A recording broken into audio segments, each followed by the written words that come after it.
Hey guys, I'm Stephanie, And I'm Tiffany. and we are Sisters Sisters of of the the South. South. Hey, we are back with another true crime video. Woohoo! Yes. So before we get started, just like all the other videos, please hit the like button. Also, hit the subscribe button and hit the notification bell. So every time Sisters of the South uploads a new video, you get notified because we love to share our time with you.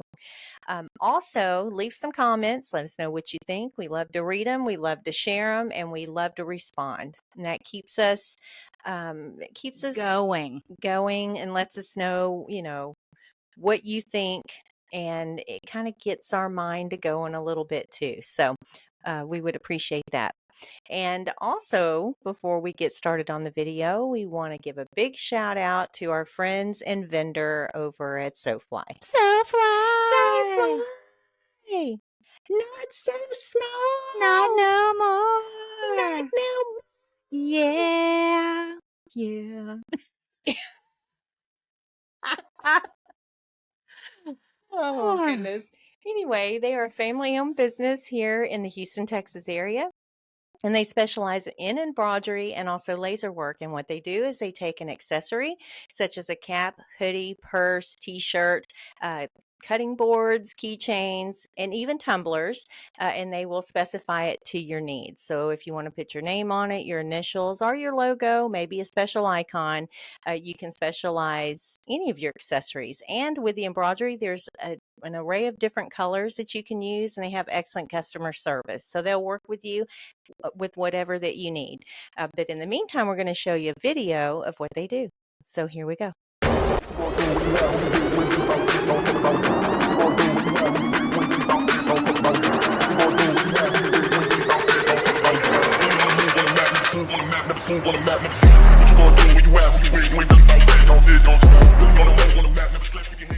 All right, guys, we hope you liked the video.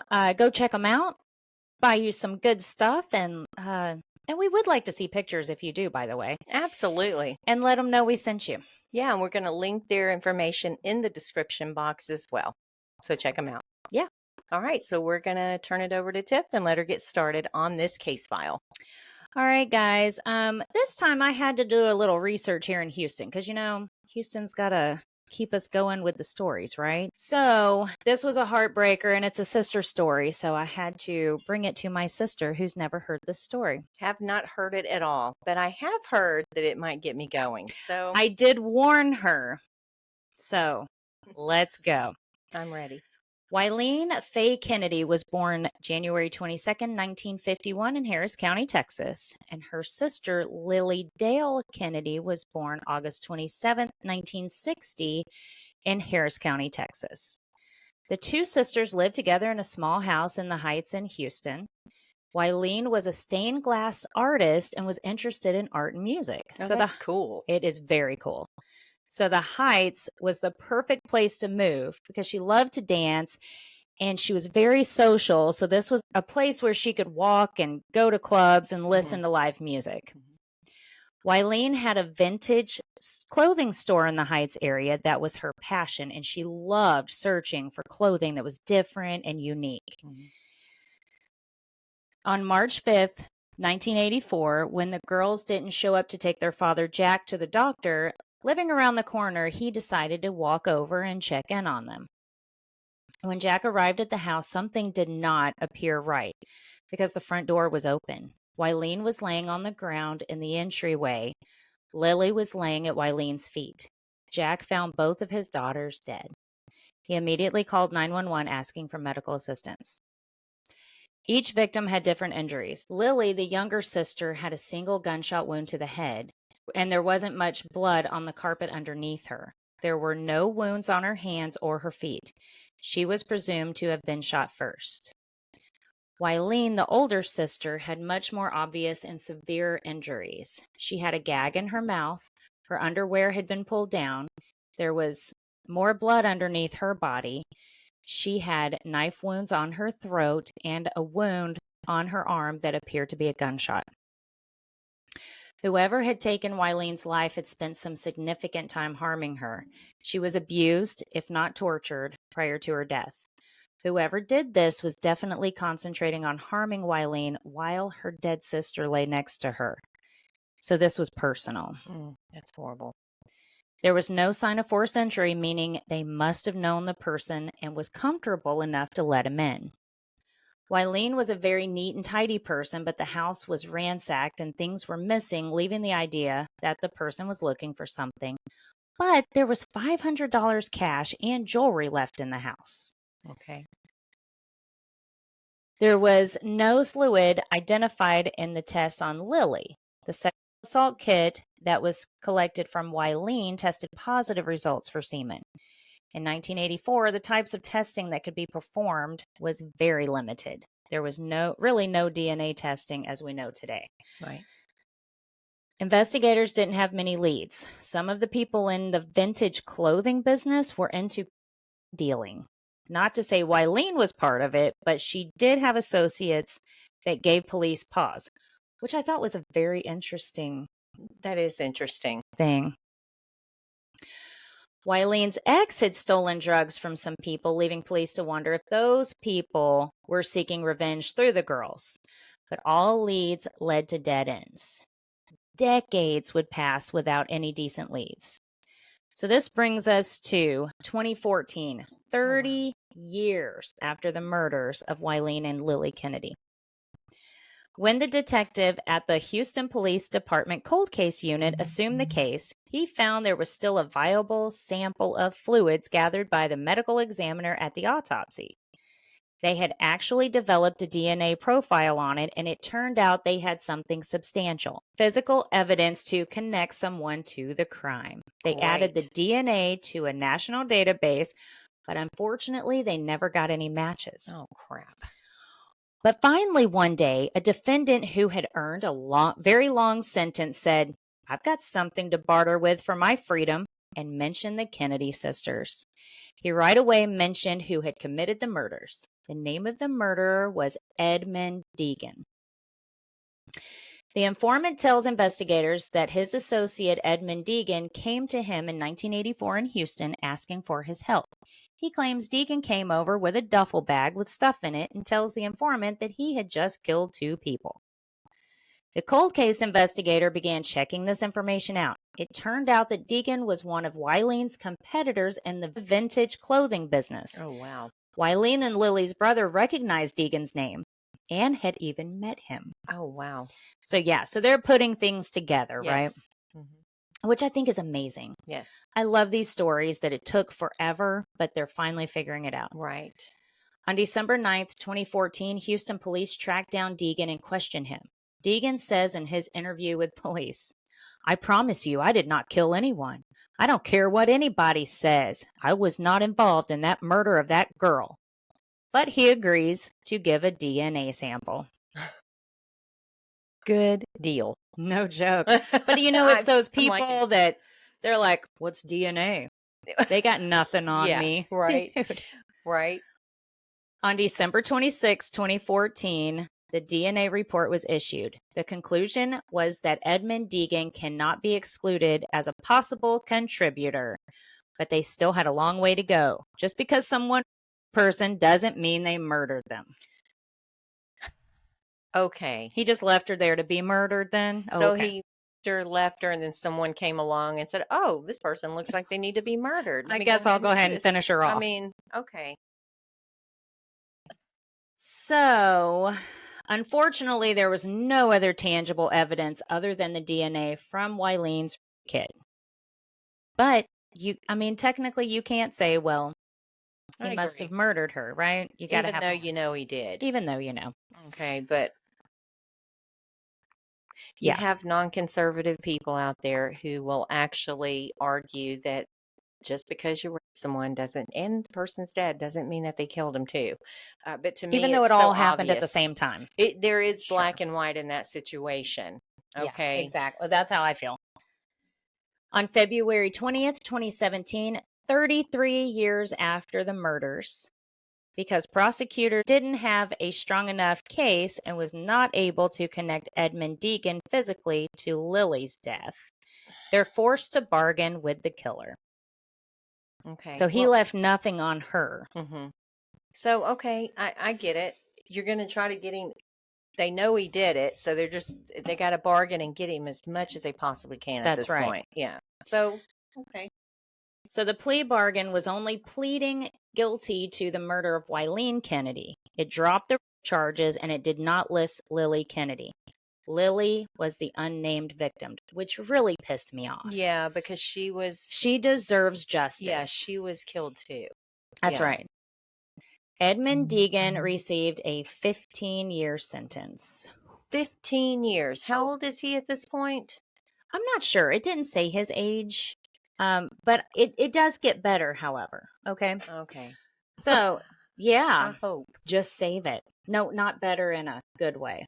Oh, Better in a what the way. okay. So the story is that Yleen had in her house hidden from her ex-boyfriend, and Deegan went to get it from her, and things did not proceed the way he anticipated. But he did have 2 weapons with him. So when things went south, he ended up using those weapons. Okay. Of course, because he's a So loser. he just thought, well, I mean, she's a lady. She'll just let me in and let me have the. Mm-hmm. Sure. Mm-hmm.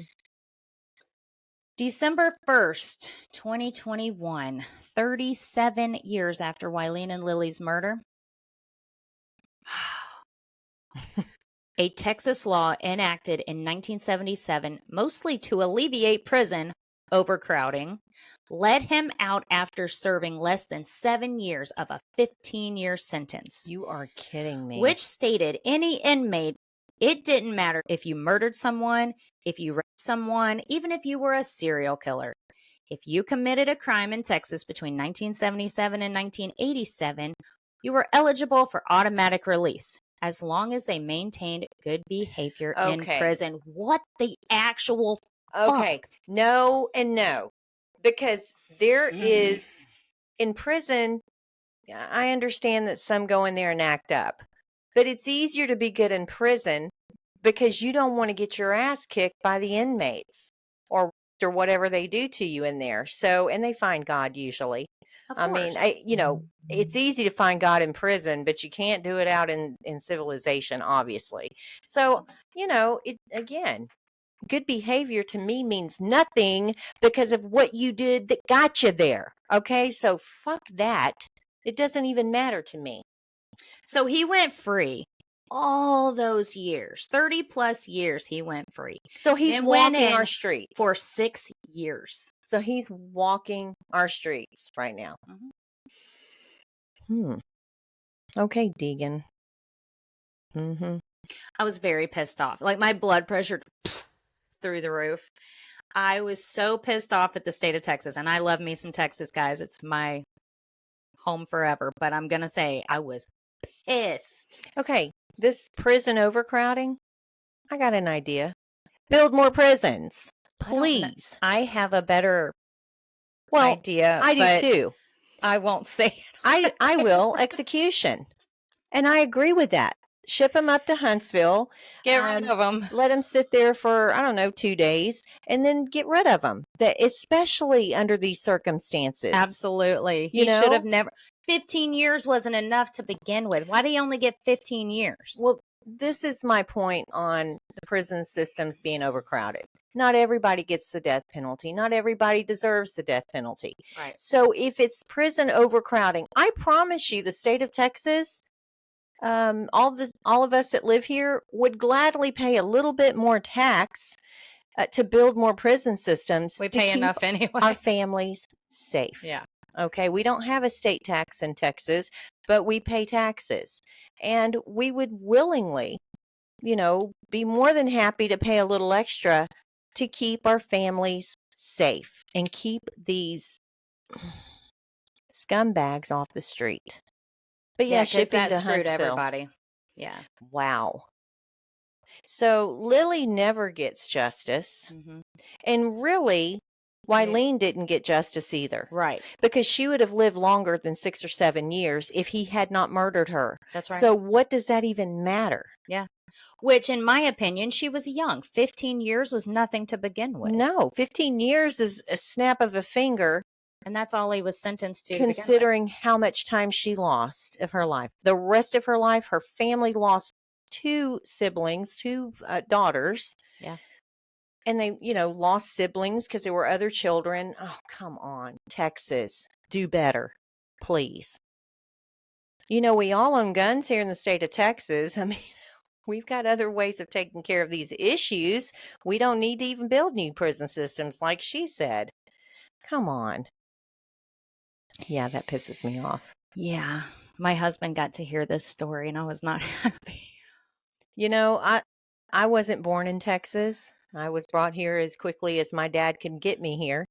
And I love Texas, but there are some things that they incorporate in their justice system that I absolutely 100% disagree with.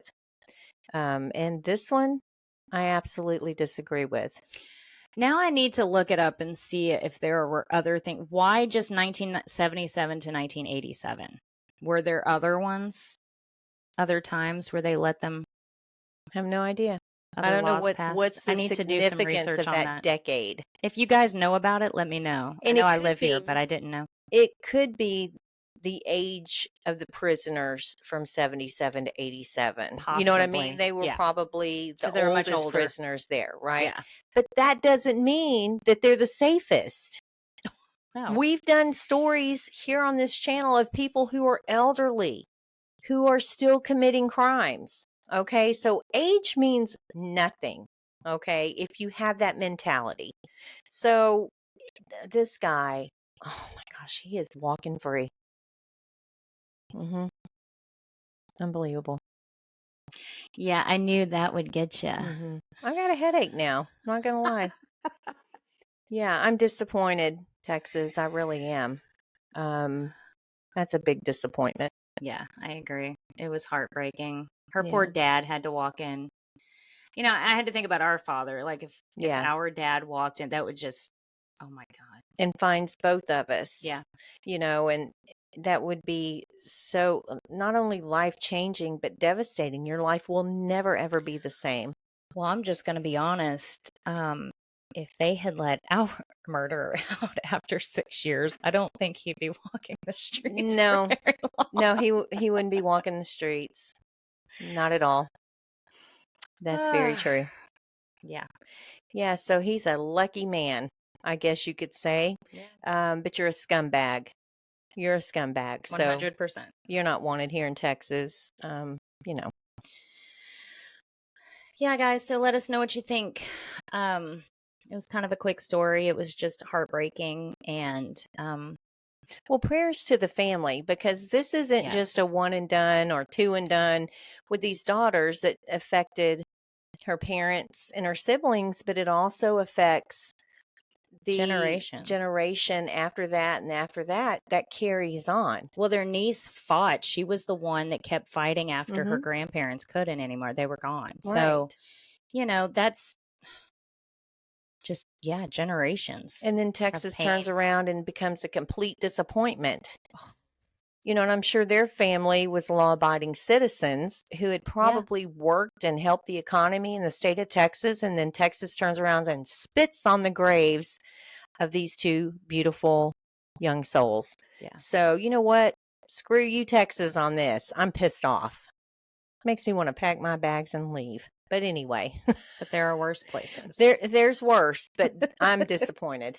There's been a couple of stories we've done with law enforcement here in Texas that absolutely gets my blood boiling. A lot of the time it has to do They're with... never perfect, No, a lot of times it has to do with incompetence of a specific officer, not the whole department in itself. Yes. This right here is the state of Texas, period. The legislation, the laws that were passed, bad decision making, it was all bad.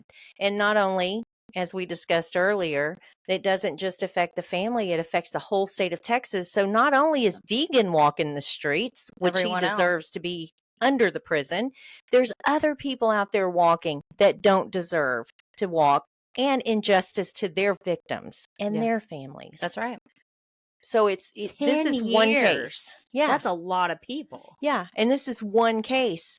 I'm sure there's many, if we got to dig in, that this law affected. Well, and I'm going to be honest. There are stories that we have done of closer to home that made me nervous. Yes. I mean, Absolutely. whew, Absolutely. scary. But It I'm is sure it's scary. like that in a lot of places. So, Well, we send good vibes and prayers out yes. to Yleen and Lillian's family. I'm sorry that you had to go through that. And I'm sorry on behalf of the state of Texas that they Yeah. passed this law. The injustice is just beyond me being able to absorb and process it, to be honest with you. And it was wrong. So Yeah. I hope that you find some peace. You did the right thing. And at least you got his name out there. That's right. That's the most important thing. You got his name out there. And we're able to share that name because of you. So thank you for that. And you gave them their justice and dignity back by doing that. So blessings and kudos to you. So, yeah. Yeah, guys. So let us know what you think. If you have any opinions, we love the comments, they make our day. Mm-hmm. And until our next episode, please remember to See see the the good good and and stay stay imperfectly imperfectly perfect. perfect. Bye. See you next Thank time. you.